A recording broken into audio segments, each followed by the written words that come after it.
پچھلے دنوں میری ایک ویڈیو اپلوڈ ہوئی تھی کہ جس میں نے جلالی صاحب کو چیلنج دیا تھا کہ آپ اگر لفظ مغیثن کو اللہ تعالیٰ کا نام ثابت کر دیں تو آپ کو 10 لاکھ روپیہ انعام ملے گا۔ سب سے پہلے تو میں اپنے محترم بھائی سے یہ بات عرض کرنا چاہوں گا کہ محترم، یہ آپ نے جو دلیل مجموع الفتاویٰ سے شیخ الاسلام امام ابن تیمیہ رحمہ اللہ سے پکڑنے کی کوشش کی ہے، اب مجھے یہ بتائیں کہ آپ کے نزدیک شیخ الاسلام امام ابن تیمیہ رحمہ اللہ حجت ہیں دین کے معاملات میں؟ یعنی ایسی شخصیت کو بطور دلیل بنا رہے ہیں جو ان کے نزدیک حجت نہیں ہے، ایسی شخصیت کو جو ان کے نزدیک خود حجت نہیں ہے، ان کے نزدیک وہ حق پہ نہیں ہے۔ اچھا، میں یہاں پہ محترم بھائی سے کہنا چاہوں گا کہ محترم بھائی، اگر شیخ الاسلام امام ابن تیمیہ رحمہ اللہ آپ کے نزدیک حق ہیں تو آپ پھر دلیل پیش کریں، اگر آپ کے نزدیک حق نہیں ہے تو پھر آپ دلیل پیش نہ کریں، یہ آپ کا حق نہیں بنتا۔ اہل حدیث کے نزدیک کسی کی بات بھی دلیل نہیں ہوتی سوائے قرآن کے، سوائے حدیث کے، اور کسی کی بات بھی اہل حدیث کے نزدیک دلیل نہیں ہوتی۔ تو بہرحال اس حوالے سے مجھے بہت بڑا کریڈٹ جاتا ہے کہ ایسے لوگ جو شیخ الاسلام کو برا بھلا کہتے ہیں، گالم گلوچ کرتے ہیں، ان کے بارے میں بد زبانی کرتے ہیں، میں نے ایسے لوگوں کو شیخ الاسلام کے سامنے گھٹنے ٹیکنے پہ مجبور کر دیا ہے کہ وہ ان کی بات کو بطور دلیل یا ان کے فتویٰ میں سے دلیل پکڑنے کی کوشش کر رہے ہیں، وہ بھی ناکام۔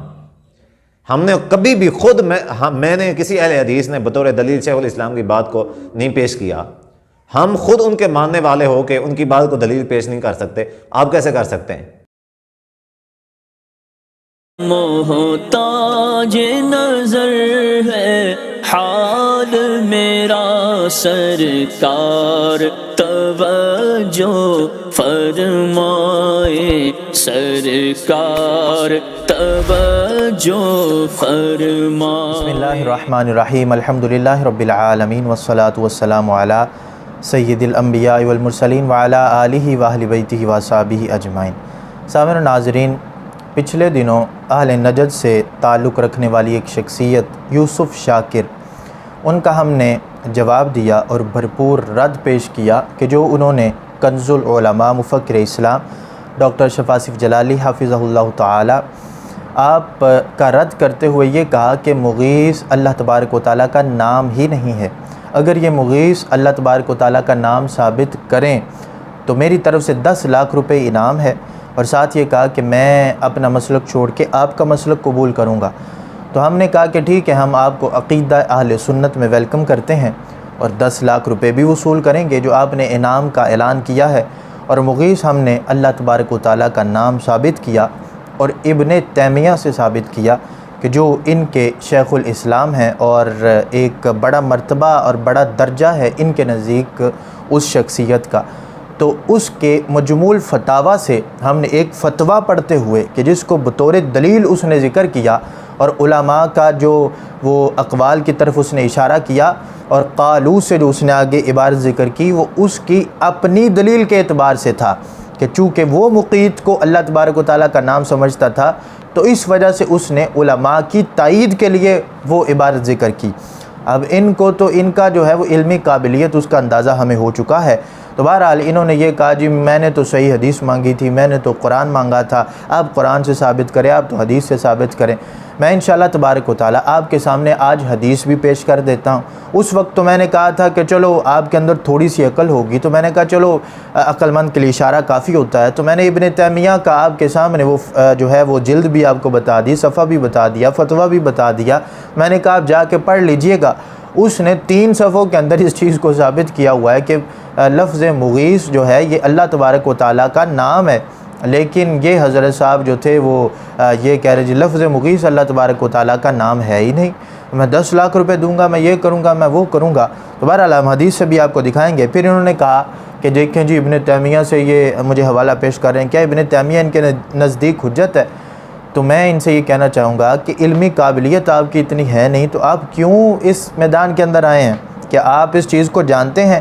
کہ دلیل کہاں سے دی جاتی ہے؟ دلیل فریق مخالف کے جو مسلمات ہیں ان سے جو دی جائے تو وہ دلیل اصل میں قابل قبول ہوتی ہے۔ جس طرح اہل تشیع حضرات جو ہیں وہ حضرت ابوبکر صدیق رضی اللہ تعالیٰ عنہ پر الزام لگاتے ہیں وہ وراثت والی حدیث کے اعتبار سے کہ جو آپ نے فرمایا کہ انبیاء کی وراثت نہیں ہوتی، تو ان کی کتابوں کے اندر بھی موجود ہے۔ تو جب مناظرہ ہوتا ہے یا دلیل دی جاتی ہے تو ان کی کتاب سے دی جاتی ہے کہ دیکھو تمہاری کتاب کے اندر بھی لکھا ہوا ہے، تو تم کیوں نہیں مانتے؟ تو اس وجہ سے میں نے آپ کے جو فریق مخالف کا جو شخص تھا ابن تیمیہ، جس کو آپ شیخ الاسلام اور پتہ نہیں کیا کچھ کہتے ہیں، میں نے اس سے پیش کیا کہ اس کی مان لو، لیکن آپ نے اس کو بھی کک کروائی اور آپ نے اس کو بھی سائڈ پہ کیا۔ آپ نے کہا نہ ابن تیمیہ کو بھی ہم نہیں مانتے۔ تو آپ نے جو کہا جی ابن تیمیہ پر جو ہے وہ ہم نے گھٹنے ٹیکنے پر مجبور کر دیے، اس طرح کی آپ نے گفتگو کی، تو یہ یاد رکھیں ہم نے آپ کو ابن تیمیہ کے لحاظ سے بھی فارغ کروا دیا۔ یہ ہماری کرامت سمجھیں کہ آپ نے تو اس کو بھی جو ہے وہ ٹھڈا کروا دیا۔ آپ نے کہا جی ابن تیمیہ وہ تو ہمارے لیے دلیل ہی نہیں ہے، ہمیں تو قرآن دکھاؤ، ہمیں تو حدیث دکھاؤ۔ تو پھر ماننے کہ ابن تیمیہ لوگوں کو غلط فتوے دیتا رہا، مغیث اللہ کا نام ہی نہیں ہے، اور ابن تیمیہ اس کو ثابت کرنے کے لیے ایڑی چوٹی کے زور لگاتا رہا، تو ابن تیمیہ ویسے ہی پھر جو ہے وہ مردود ٹھہرے گا، تو اصل میں ہے بھی وہ۔ تو بہرحال میں آپ کو بلا تاخیر حدیث سے دکھا دیتا ہوں۔ یہ میرے پاس ہے کتاب الاذکار، امام نووی رحمہ اللہ تعالی۔ اس کے اندر امام نووی رحمہ اللہ تعالی آپ ایک روایت لے کے آئے ہیں صفحہ نمبر 189 پر، 316 نمبر یہ روایت ہے۔ اس کے اندر تعلیقاً امام نووی رحمہ اللہ تعالی یہ روایت لے کے آئے ہیں، باب اسماء اللہ الحسنى، اللہ تبارک و تعالیٰ کے اچھے اچھے جو نام ہیں ان کے اعتبار سے یہ باب ہے۔ قال اللہ تعالیٰ وَلِلَّهِ الْأَسْمَاءُ الْحُسْنَى فَادْعُوهُ بِهَا، اللہ تبارک و تعالیٰ کا یہ فرمان سورہ اعراف کے اندر موجود ہے کہ اللہ تبارک و تعالیٰ کے لیے اچھے اچھے نام ہیں، انہی سے اللہ کو پکارا کرو۔ یہ یاد رکھیے گا، انہی سے اللہ کو پکارا کرو، یہ جملہ آپ نے یاد رکھنا ہے۔ اللہ کے اچھے اچھے نام ہیں، انہی سے اللہ کو پکارا کرو، ایک یہ جملہ آپ نے یاد رکھنا ہے۔ دوسرا وعن ابی ہریرہ رضی اللہ تعالیٰ، یہ حضرت ابو ہریرہ رضی اللہ تعالیٰ عنہ کا نام بھی بالخصوص آپ نے یاد رکھنا ہے، پہلے بھی یاد ہوگا، اس کو آپ بالخصوص یاد رکھیں۔ تو تعلیقاً روایت لے کے آئے ہیں، نیچے ذکر کرتے ہیں اللہ کے نام، ذکر کرتے کرتے الحفیظ المغیث، اللہ کے ناموں کے اندر مغیث نام کا بھی ذکر کیا ہے حضرت ابو ہریرہ رضی اللہ تعالیٰ عنہ نے۔ یہ تھا حوالہ کتاب الاذکار امام نووی رحمہ اللہ تعالیٰ سے۔ اور آپ آگے جا کے اس پر جو ہے وہ باز کرتے ہوئے یہ بھی لکھتے ہیں، کہتے ہیں قول المغیث، مغیث جو ہے یہ کئی روایات کے اندر اس سے بدل ہے مقیت، یعنی مغیث ہے، پھر کئی روایات کے اندر مقیت بھی آیا ہوا ہے، تو مغیث بھی روایت کے اندر ہے، مغیث مقیت بھی روایت کے اندر ہے، مغیث بھی روایت کے اندر ہے، یہ دونوں نام روایت کے اندر آئے ہیں، لیکن مغیث ہے پھر اس سے بدل کر آگے جو ہے وہ بدل ہو کر مقیت جو ہے وہ پھر انہوں نے لکھا بالقاف، یعنی غائن جو ہے اس کی جگہ قاف کے ساتھ اور ثا جو ہے اس کی جگہ تا کے ساتھ بھی اللہ تبارک و تعالیٰ کے نام کو ذکر کیا گیا ہے۔ اور طبرانی جو ہیں امام طبرانی، انہوں نے اپنی کتاب الدعاء کے اندر صفحہ نمبر 51 پر بھی اس کو ذکر کیا، اور روایت لے کے حضرت ابو ہریرہ رضی اللہ تعالیٰ عنہ سے، اس کے اندر بھی لفظ مغیث اللہ تبارک و تعالیٰ کا نام انہوں نے ذکر کیا۔ اب یہ ہے المستدرک علی الصحیحین امام حاکم کی، اس کے اندر صفحہ نمبر اس کے اندر جلد نمبر 1 کے اندر اور صفحہ نمبر اس کا میرے پاس جو ہے وہ 240 ہے اور روایت نمبر 41 ہے۔ اس کے اندر پوری سند کے ساتھ حضرت ابو ہریرہ رضی اللہ تعالیٰ عنہ سے روایت لے کے آئے ہیں کہ کہتے ہیں رسول پاک صلی اللہ علیہ وآلہ وسلم نے فرمایا، اور آگے روایت ذکر کی اور کہا اللہ تبارک و تعالیٰ کے ناموں میں سے نام جو ہے وہ حفیظ بھی ہے اور مغیث بھی، مغیث اللہ تبارک و تعالیٰ کے ناموں کے اندر انہوں نے ذکر کیا۔ اور آگے ذکر کرتے ہیں وقال صفوان فی حدیثی، وہ امام نووی رحمہ اللہ تعالیٰ، اور ابن قیم نے بھی اس چیز کا ذکر کیا کہ مغیث ہے، پھر اس سے بدل کر مقیت بھی کئی روایات کے اندر آیا ہے۔ تو لکھا کہ صفوان کہتے ہیں کہ حدیث میں یہ بھی موجود ہے کہ المقیت، اور وَإِلَيْهِ ذَهَبَ ابو بکر محمد بن اسحاق، محمد بن اسحاق، ابو بکر محمد بن اسحاق اس طرف گئے ہیں اپنی مختصر جو صحیح کتاب ہے ان کی، اس کے اندر مختصر الصحیح یہ جو کتاب ہے اس کے اندر انہوں نے مقیت ذکر کیا، مغیث ذکر نہیں کیا، اور جو ہے وہ امام ترمذی نے بھی اسی طرح ذکر کیا۔ اب یہ صحیح روایت ہے مستدرک للحاکم کی، سند بھی اس کی بالکل ٹھیک ہے۔ اب اگلی روایت جو ہے وہ 42 نمبر روایت 42 نمبر صفحہ نمبر بھی 242 ہے، اس کے اوپر مغیث اللہ تبارک و تعالیٰ کا نام امام حاکم نے ذکر کیا، 2 روایات لے کے آئے امام حاکم اس اعتبار سے۔ اب میں چلتا ہوں اسی فتاویٰ کی طرف، اور آپ کو ابن تیمیہ کے لحاظ سے پھر میں دے رہا ہوں کہ کم از کم آپ مان تو جائیں۔ اب یہ ابن تیمیہ کی جو وہ جلد نمبر 1 ہے، جس کے اندر ابن تیمیہ نے اس چیز کا باقاعدہ ذکر کیا ہے، اور وہی حوالہ میں آپ کے سامنے پیش کر رہا ہوں۔ آپ نے تو نہیں پڑھا، میں نے کہا بھی تھا کسی سے پڑھوا لیجئے گا۔ تو ابن تیمیہ یہاں پر لکھتا ہے، کہتا ہے، اب یہ یاد رکھیے کہ آپ نے کہا جی ابن تیمیہ کا تو یہ اپنا قول نہیں ہے، تو یہ یاد رکھیے جب بندہ فتویٰ دیتا ہے تو پہلے اس فتوے کے اندر جو کچھ لکھا ہوتا ہے اس کے اوپر عقیدہ اس فتویٰ دینے والے کا ہوتا ہے۔ اب اس سے جب پوچھا جا رہا ہے استغاثہ کے اعتبار سے، اور مغیث کو وہ اللہ کا نام ثابت کر رہے ابن تیمیہ، اور اس کے اوپر پھر علماء کی دلائل ذکر کر رہا ہے، تو اس کا معنی یہ ہے کہ سب سے پہلے ابن تیمیہ کا اپنا عقیدہ ہے کہ مغیث اللہ کا نام ہے، اس کے اوپر پھر اپنے عقیدے کو ثابت کرنے پر وہ پھر آگے علماء کے اقوال ذکر کر رہا ہے۔ اور لکھا، کہتا ہے قالو، یعنی علماء کہتے ہیں من اسمائہ تعالی المغیث والغیاث، کوئی اور نہیں، علماء کہتے ہیں مغیث اور غیاث اللہ تبارک و تعالیٰ کے ناموں میں سے نام ہے، یہ علماء نے کہا۔ اب سارے علماء فارغ ہیں، آپ یہ اکیلے سچے ہیں، یا کہیں سے دکھائیں کہ کسی نے لکھا ہو کہ مغیث اللہ کا نام نہیں ہے، یہ دلیل لے کے آئیں، پھر پتہ چلے۔ میں تو دکھا رہا ہوں ابن تیمیہ نے لکھا مغیث اللہ کا نام ہے اور غیاث اللہ کا نام ہے، اور بطور دلیل علماء کے اقوال پیش کیے، اور کیا سارے علماء فارغ ہیں؟ پھر میں نے حدیث بھی دکھا دی۔ تو بہرحال آگے لکھتا ہے، اب یہ میں نے آپ کو کہا تھا حضرت ابو ہریرہ رضی اللہ تعالیٰ عنہ کا نام بالخصوص یاد رکھیے گا۔ اب ابن تیمیہ، یہ اب ابن تیمیہ کی اپنی عبارت ہے، یہ قالو کے ساتھ اس کا تعلق نہیں ہے، یہ یاد رکھیے گا۔ تھوڑا سا پڑھ لیں، اپنے اندر تھوڑی قابلیت پیدا کر لیں، پھر آپ کو ساری چیزیں کھل کے سامنے آ جائیں گی، پتہ چلے گا کہ 10 لاکھ والے چیلنج نہیں کیا کرتے۔ وجاء ذکر المغیث فی حدیث ابی ہریرہ، ابن تیمیہ لکھ رہا ہے، کہتا ہے کہ مغیث تو حدیث کے اندر آیا ہے، وجاء ذکر المغیث، مغیث کا ذکر آیا ہے کہاں پر؟ کہتا ہے فی حدیث ابی ہریرہ، ابو ہریرہ رضی اللہ تعالیٰ عنہ کی حدیث میں، اور میں نے حدیث آپ کے سامنے پیش کی کتاب الاذکار، اور بھی کتابوں کے اندر موجود ہے۔ انصاف پسند بندے کے لیے یہ کافی ہوں گے، اور پہلے بھی میں نے سوچا تھا آپ کے اندر عقل ہوگی، آپ پڑھ لیں گے، ابن تیمیہ کے یہ 3 صفحے پڑھ لیتے جو اس نے یہ ثابت کیا ہوا ہے، اور آگے اس نے لکھا کہ استغاثہ چونکہ اللہ سے ہوتا ہے تو پھر جو ہے وہ مغیث یا مغیث کہہ کہ اللہ تبارک و تعالیٰ کو پکاریں گے تو پکارنا جائز ہے۔ تو اوپر جو میں نے آپ کے سامنے پہلے پیش کیا کہ اللہ تبارک و تعالیٰ کے اچھے اچھے نام ہیں، فَادْعُوهُ بِهَا، اسی سے اللہ تبارک و تعالیٰ کو پکارو، انہی ناموں سے۔ تو اللہ کو جب پکارنے کے لیے مغیث ثابت ہے تو اللہ کا نام ہے تو پھر ہی یا مغیث کہیں گے، وگرنہ تو یا مغیث کہنے شرک ہو جائے گا آپ کے نزدیک، تو یہ سارا ہی پھر شرک شرک شرک، ابن تیمیہ بھی مشرک، سارے علماء مشرک ٹھہریں گے، آپ اکیلے توحید پرست پھر جو ہے وہ توحید لے کے بیٹھے رہیے گا۔ تو اب یہاں پر ابن تیمیہ آگے لکھتا ہے، قالوا واجتمعت الامہ، واجتمعت الامہ، واجتمعت الامہ، اجتمعت الامہ کے لفظ موجود ہیں کہ امت کا اس بات پر اجماع ہے، ساری امت فارغ ہے، اور امت کا اجماع ہوتا ہے علماء کا اجماع،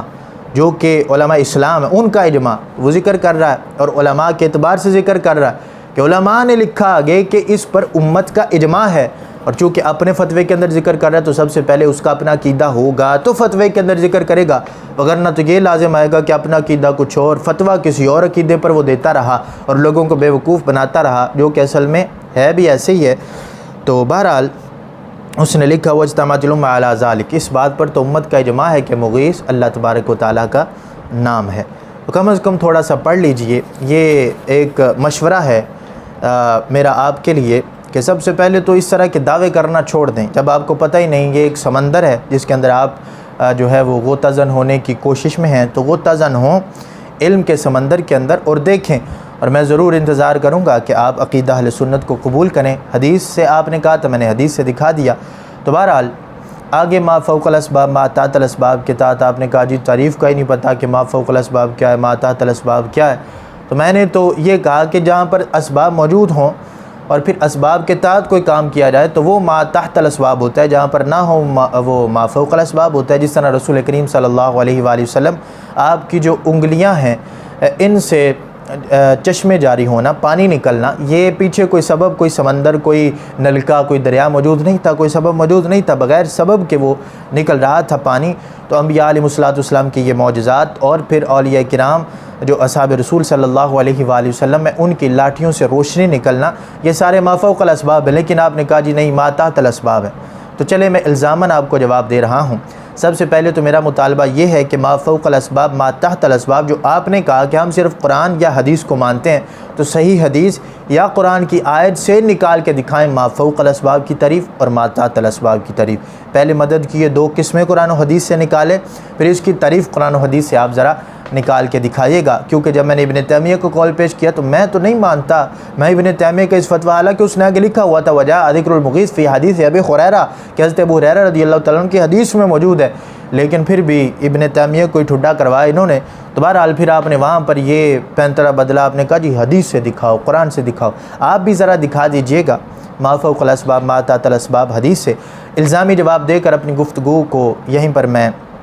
گفتگو کا اختتام کر رہا ہوں کہ چلیں آپ کی مان لیتے ہیں۔ الزاماً جواب دے رہا ہوں کہ ما تحت الاسباب مانتے ہیں نا آپ ان معجزات کو، ان کرامات کو۔ آپ نے پچھلی ویڈیو کے اندر یہ دعویٰ کیا تھا کہ اگر ما تحت الاسباب اولیاء کی امداد مانو تو یہ مدد تو میں بھی کر سکتا ہوں، آپ بھی کر سکتے ہیں، فلاں بھی کر سکتا ہے، فلاں بھی کر سکتا ہے۔ تو میں نے آپ کو یہ چیلنج کیا تھا کہ آپ پھر اس طرح کی مدد کر کے دکھائیں۔ حضرت آصف بن برخیہ رضی اللہ تعالیٰ عنہ جو 1 سیکنڈ کے اندر پلک جھپکنے میں تخت لے آئے تھے، آپ ذرا گلاس لے کے آئیں دوسرے کمرے سے اس کمرے کے اندر، اپنے کمرے کے اندر، اور ذرا اپنا لعاب ڈالیں نا سالن کے اندر، اور زوجہ کو کہیں کہ یہ پی لیں، برکت ہے، پھر آپ کو وہ بتائیں کہ ما فوق الاسباب اور ما تحت الاسباب کیا ہے۔ اگر زوجہ نہیں تو والدین کو کہیں یا کسی کو بھی کہیں کہ یہ لو میں نے لعاب ڈالا ہے، سامنے ڈالیں، اور پھر کہیں کہ دکھاؤ،